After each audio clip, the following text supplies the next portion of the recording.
անկեղծ ասած ձեր պահվածքը տարակուսելի էր այնքանով, որ դուք դեկտեմբերին կարծեմ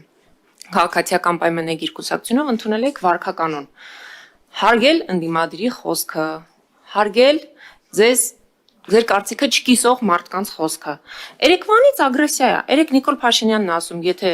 մենք չընտրվենք լրագրողները հաշմանդամ ու գործազուրկ կդառնան, այսօր դուք եք հարցակվում։ Հիմնված է իրական փաստերի վրա Նիկոլ Փաշինյանի ասում։ Քոչարյանի ու Սերժի կառավարման։ Պարոն Ալեքսանյան, եկեք մեր կառավարության ծրագրի միջավայրում։ Խնդրեմ, հարցը։ Եվ ես ուզում եմ ասել, որ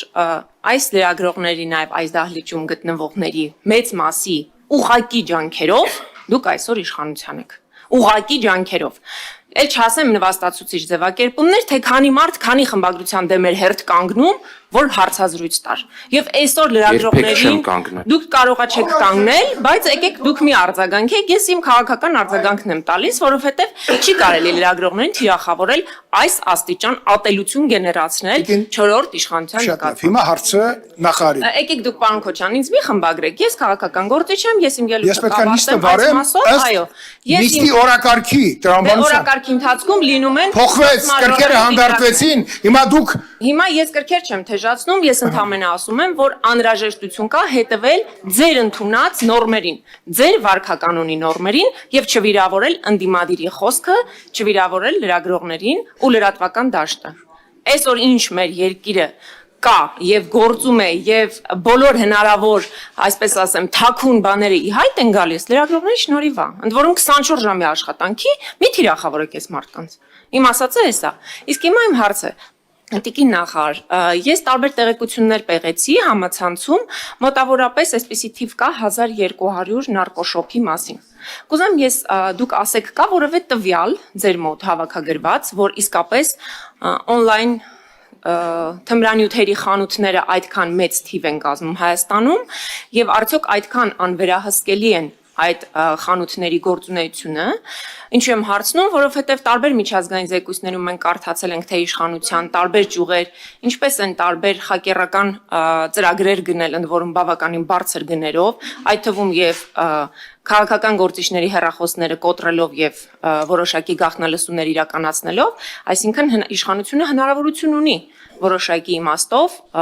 խակերների գործունեությունից օգտվել եւ այս դեպքում ինչն է խանգարում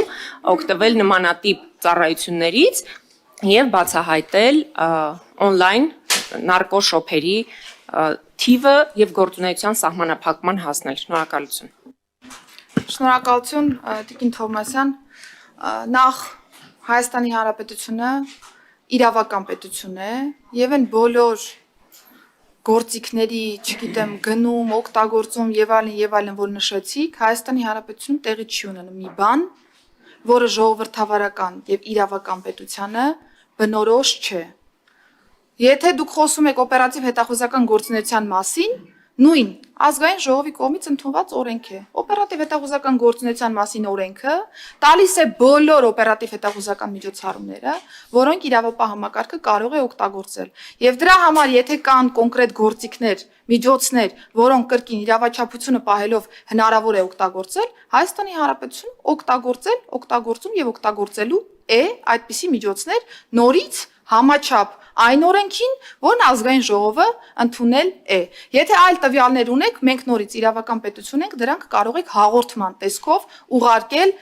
իրավապահ համակարգին եւ քննության ենթարկել այդ բոլոր հանգամանքները։ Եվ նորից, քանի որ մենք էլի սենց ընդհանրական ենք խոսում, եթե կոնկրետ փաստ գիտեք, փաստով հաղորդում ուղարկեք։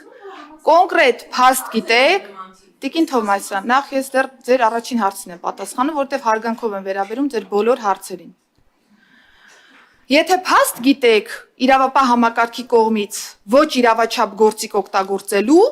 դիմեք իրավապահ համակարգին ներկայացնելով հաղորդում։ Ընդ որում Հայաստանի Հանրապետությունը հակակշիռների եւ փոխզսպումների կոնկրետ քաղաքականություն ունի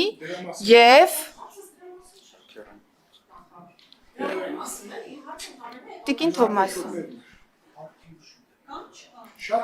Տիկին Թովմասյան, հարցադրման սկզբում ես ի տարբերություն ձեզ ուշադիր եմ լսում, կամ եթե անդրադառնում եմ, չեմ անդրադառնում միայն ձեռնտու հատվածներին։ Դուք նշեցիք, որ պետությունը այլ իրավիճակներում օգտագործում է այդպիսի գործիքակազմ, թանկ բաներ եք գնում, ոչ իրավաչափ միջամտություններ եք անում, ինչի եք այդ դեպքում անում, նարկոշոփերի մասով ձեր ձևակերպամ, այդ գործիքները չեք կիրառում։ Ես պատեհ եմ համարում եւ ճիշտ եմ համարում հարցի բոլոր ասպեկտներին անդրադառնալու։ Առաջին մասով նշեցի, որ մենք իրավական պետություն ենք եւ եթե դուք ունեք տվյալ, որ ոստիկանություն, ազգային անվտանգության ծառայություն, պետական եկամուտների կոմիտե, մնացյալ բոլոր իրավապահներ օգտագործում են օրենքով չնախատեսված գործիքակազմ, դիմեք եւ սա դարձրեք հանցագործության մասով քննության առարկա։